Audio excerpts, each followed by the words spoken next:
Jake shifted beside him, his tension visible in the way his fingers twitched at his sides. Ryan didn't have to look at him to know what he was thinking. This was a moment that would define everything. Ryan cleared his throat, forcing his voice to stay even. "You guys need to step back. Right now." The burly cop let out a low chuckle. "Come on, Carter. We're just talking. No harm done, right?" His tone was almost playful, but there was something underneath it, something dark. A test. Ryan's fingers curled into fists at his sides. Every part of him wanted to believe this was just a misunderstanding, that maybe things weren't as bad as they seemed. But deep down, he knew better. He had seen this before. He had ignored it before. Not this time. "I said step back," Ryan repeated, his voice like steel. The air around them shifted. One of the other off-duty cops stiffened, glancing at the burly one as if waiting for a signal. The smirk on his face faltered for just a second, replaced by something colder. Angela finally spoke, her voice calm but firm. "You heard him." For a long, tense moment, no one moved. The street was too quiet, the weight of the decision hanging between them like a loaded gun. Then the burly cop's jaw tightened. His smirk vanished. He took a slow step back, lifting his hands in mock surrender. "All right, Carter. Have it your way." He glanced at Angela, his eyes narrowing slightly. "Guess you got yourself some backup after all." Ryan didn't lower his guard as the group of off-duty officers slowly backed away, but he didn't relax either. Something about the way they left, the way they didn't argue, didn't escalate, it unsettled him. It felt too easy. Angela watched them go, then turned to Ryan. "You hesitated," she said, her voice unreadable. Ryan's stomach twisted. He stopped himself. Because she was right. Even if he had done the right thing in the end, there had been a moment, a split second, where he had questioned it, where he had considered staying silent. Angela studied him for a long moment before nodding slightly, as if she had reached a conclusion about him. "You'll have to live with that," she said simply. Then, without another word, she turned and walked away. Jake let out a slow breath beside him. That was. He stopped, shaking his head. That could have gone bad. Ryan didn't answer. He was still watching Angela disappear into the night, still feeling the weight of everything that had just happened settled deep in his chest. Then his radio crackled. "Carter," Sergeant Mills' voice came through sharp. "Report to the station. Now." Ryan swallowed hard. He had a bad feeling this wasn't over. And he was right. Because when he pulled into the station, the first thing he saw was the burly cop from earlier, standing outside, talking to Mills. And smiling. Ryan stepped out of his car, his stomach twisting. The burly cop locked eyes with him, that smug smile still on his face, like he had already won. Sergeant Mills stood beside him, arms crossed, his face unreadable. Ryan forced himself to keep his expression neutral as he walked up. "You wanted to see me, Sarge." Mills nodded, his gaze flicking between Ryan and the off-duty officer. "We need to talk. Inside." Ryan glanced at the burly cop, who didn't move, just watched. Something about it made Ryan's skin crawl, but he didn't say anything. He followed Mills into the station, his heartbeat heavy in his chest. The office was dimly lit, quiet except for the low hum of the air conditioning. Mills shut the door behind them and turned to Ryan, his face still unreadable. For a long moment, he didn't speak. Then finally he sighed. "I heard what happened tonight," Mills said. "All of it." Ryan tensed, bracing himself.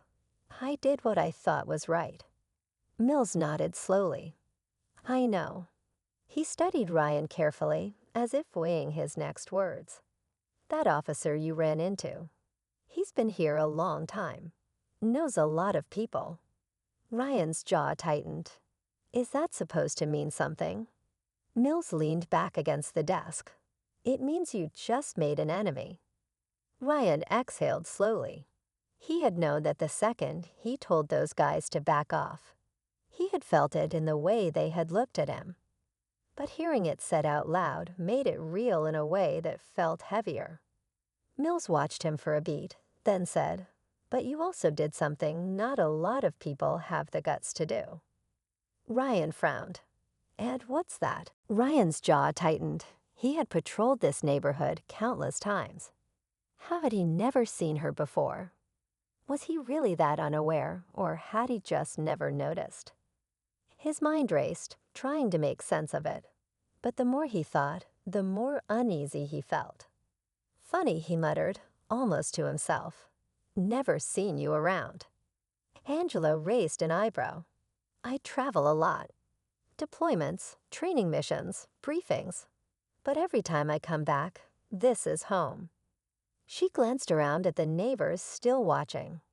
Some whispered among themselves, others just waited, curious to see how this was going to play out. Ryan shifted on his feet, feeling trapped. He needed a way to take control again, to steer the conversation away from the uncomfortable truth that he had jumped to conclusions. "Well, I had to make sure everything was in order," he said, forcing a neutrality into his voice. "We've had some incidents lately." Angela folded her arms, her expression unreadable. "Incidents?" Ryan hesitated. "Just some reports. Suspicious activity. People who don't belong." Angela held his gaze, and he felt like she could see right through him. "And what exactly made me look suspicious to you?" The question hung in the air, heavy and undeniable. Ryan felt a prickle of heat rise in his neck. He wanted to say it wasn't about that. He wanted to say he was just doing his job. But was he? Before he could answer, an older man stepped forward from the growing crowd. "Colonel Marshall is one of the best neighbors we have," he said, his voice steady. "She's helped more people in this community than you probably ever will, officer." A murmur of agreement rippled through the small group. Ryan's stomach tightened. He didn't like feeling cornered, and right now that's exactly what was happening.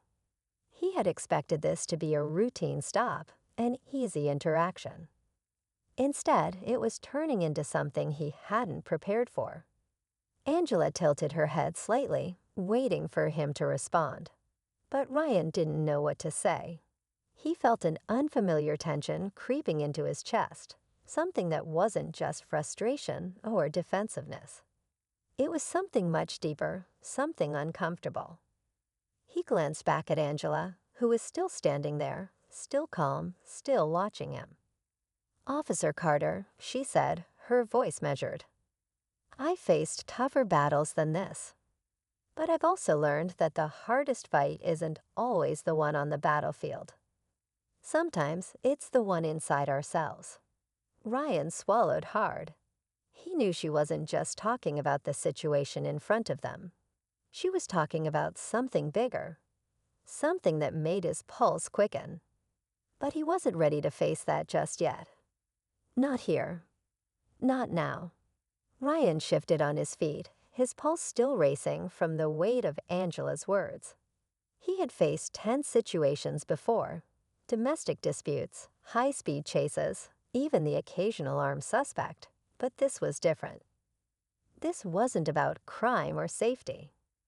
This was about something unspoken, something that had been simmering beneath the surface long before he even pulled up to this street. Angela hadn't raised her voice. She hadn't accused him outright. But she didn't have to.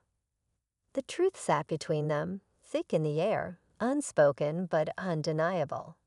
And the worst part, she wasn't the only one who saw it. The neighbors still stood watching, their silent presence making Ryan feel exposed in a way he wasn't used to. He was always the one in control, the one with the authority. But right now, it felt like the ground beneath him was shifting.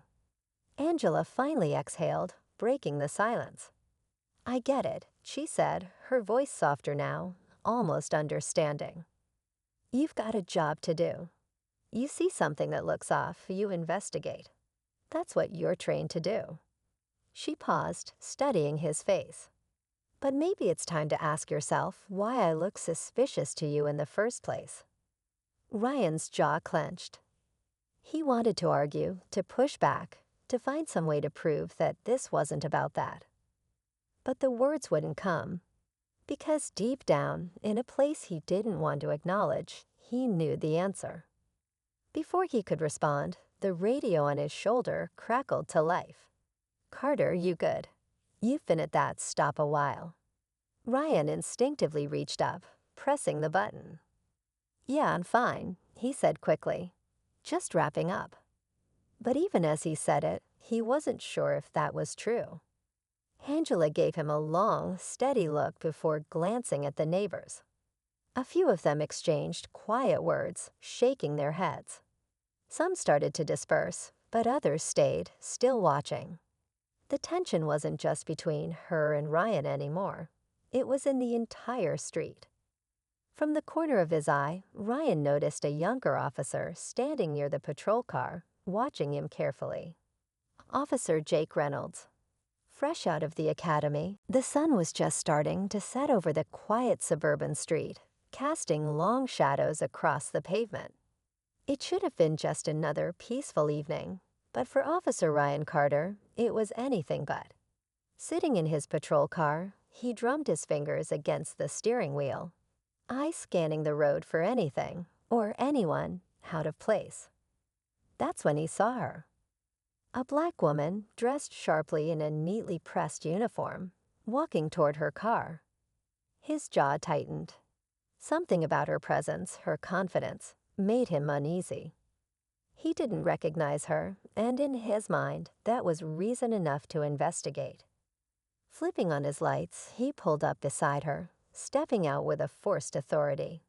"Excuse me, ma'am," he called out, his voice laced with suspicion. The woman turned slowly, her expression unreadable. "Can I help you, officer?" she asked, her voice calm but firm. Ryan's eyes flicked to the military badges on her uniform, but instead of backing off, he doubled down. "This is a private neighborhood.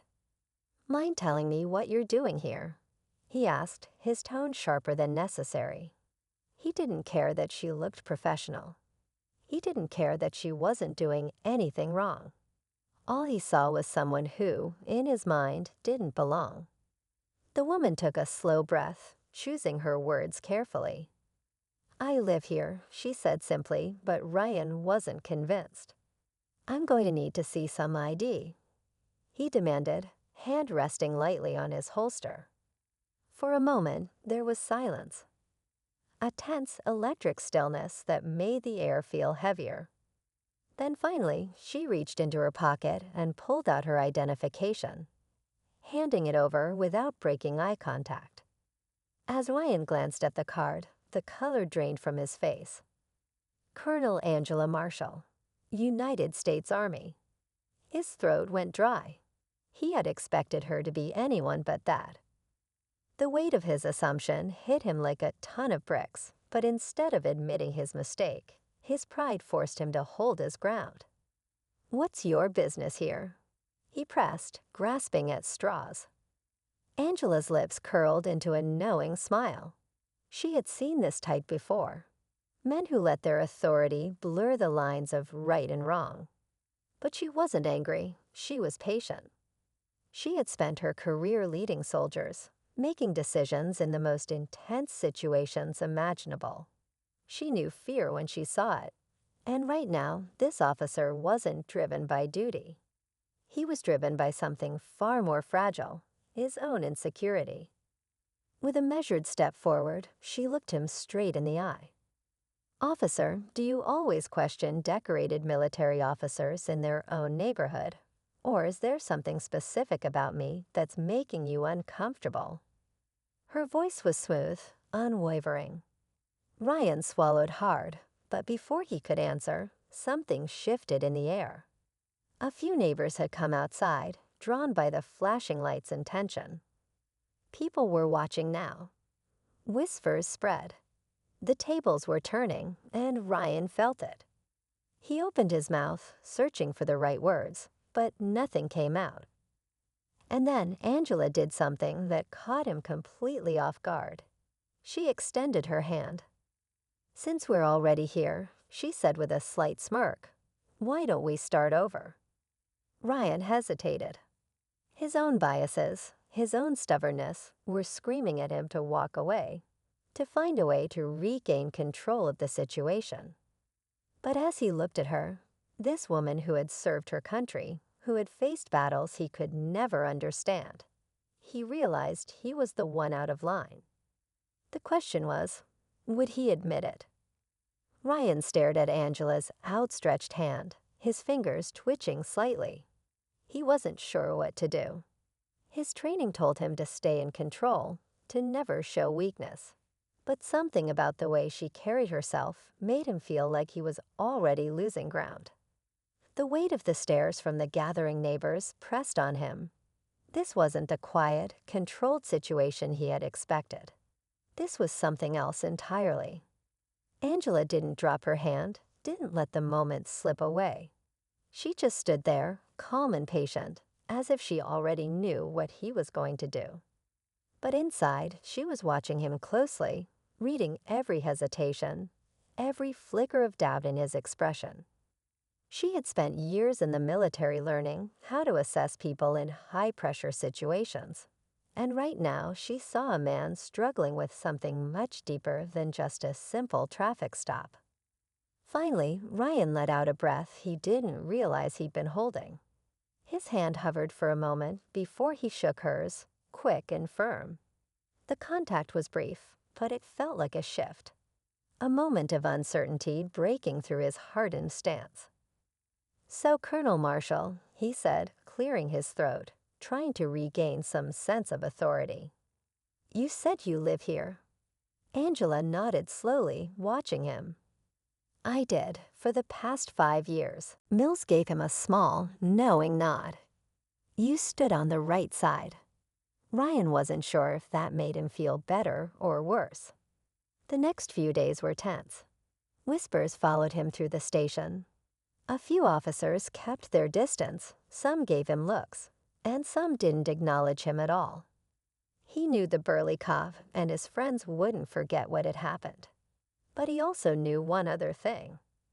Angela had seen it, and that mattered. He never spoke to her again after that night. He wasn't sure if he ever would. But something told him she had already decided what kind of man he was. And maybe, for the first time in a long time, he was starting to figure that out too.